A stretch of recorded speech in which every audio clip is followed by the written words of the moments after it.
series of sales from the Mt. Gox horde has coincided with a collapse in the price of Bitcoin. CoineskBitcoin holders, or hodlers, as they call themselves, are heaping abuse on a lawyer whose job is to sell Bitcoin recovered from a massive 2014 cryptocurrency theft. The sales are depressing the price. These people are ridiculous. Bitcoin represents nothing except its price, and the price reflects supply and demand. Complaining about sales that depress the price of Bitcoin is therefore like complaining about Bitcoin itself. London, Nobuaki Kobayashi, the trustee for the bankrupt cryptocurrency exchange Mt. Gox, has had a rough week. Here is a typical comment about him on Reddit's Bitcoin page. Nobuaki Kobayashi is some kind of special moron selling the bottom of a correction, pushing the price down even further. Kobayashi is in charge of liquidating the assets of Mt. Gox and repaying the exchange's thousands of users, many of whom thought they lost everything when Mt. Gox collapsed in 2014. To make those creditors whole, Kobayashi is selling Mt. Gox's remaining Bitcoin assets and handing them the cash equivalent of what they lost, or at least a percentage of it. The good news for Mt. Gox customers is that so far he has generated $400 million, most of the value that was stolen. No good deed goes unpunished, however. Bitcoin hodlers hodl is a self-knowing typo for hold are angry at Kobayashi because, as this chart from Bitcoin enthusiast at Matt_Odell shows, the Mt. Gox sales have been so massive they appear to have either caused or contributed to the Bitcoin crash that halved the price since Christmas. And Kobayashi isn't done yet. He has another $1.9 billion to sell, according to Bloomberg. The more he sells, the lower the price goes, the angrier the hodlers get. That anger is misplaced, however. All they are complaining about is the fundamental condition of Bitcoin itself. They are complaining about the clearing price of supply and demand. They are ridiculous. But first, the backstory. In 2014, Mt. Gox was the largest Bitcoin exchange on the planet. It handled 70% of all trades at its peak. It was hacked by unknown thieves who stole 850,000 bitcoins, or about 7% of all Bitcoin outstanding at the time. It was valued at more than $450 million back then. Time passed. The value of Bitcoin has massively increased. In 2014, one Bitcoin was worth $600.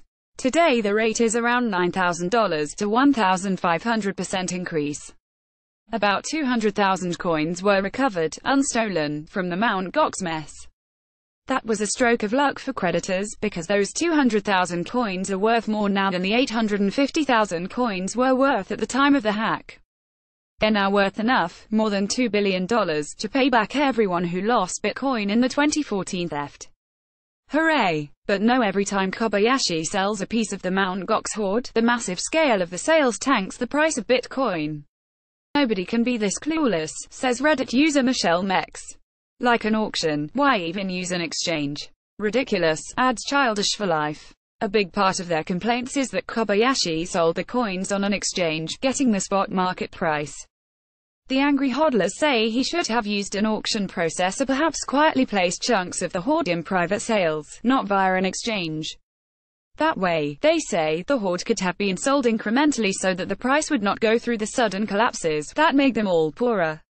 This is ridiculous. In the long run, it doesn't matter whether Bitcoin are sold privately in swaps that never register on major exchanges. Ultimately, if you dump an extra 200,000 coins onto the market, the extra supply will depress prices. This is literally the lesson that central banks learned in the 1920s, when the Weimar Republic thought it could get away with printing extra banknotes without anyone noticing. The mere existence of supply sets the price, not the manner in which it is sold. Bitcoin is only a price. It is not a physical object, nor a claim on an underlying asset, nor a currency backed by a bank, nor a commodity that has a use value beyond its price. It is only a price, and the price reflects only supply and demand for Bitcoin. Bitcoin is merely a string of code that represents a fluctuating price. There is nothing to complain about, because Bitcoin is literally made of nothing except its price. Complaining about sales that depress Bitcoin is therefore the same thing as complaining about Bitcoin itself. Some Bitcoin market observers are beginning to realize this. The best comment on the Mt. Gox crash came from Curious Traveler 123, so if Bitcoin wants to grow up, we can't whine about stuff like this. Let's say somebody is tasked with selling 200k shares of XYZ company. They're going to sell it on the market, receiving market prices. They're not going to find an OTC buyer because they don't want to tank the price. This is just the market being a real market. Someone is dumping coins. Market reacts. Someone is buying coins. Market reacts. Yes, this shows that the order books and liquidity for the major Bitcoin exchanges are very low. That's not a good thing. It means anyone with a relatively small accumulation of coins can tank the market at any time, but it is what it is, and complaining that a lawyer tasked with converting coins to fiat at market prices did exactly that is ridiculous.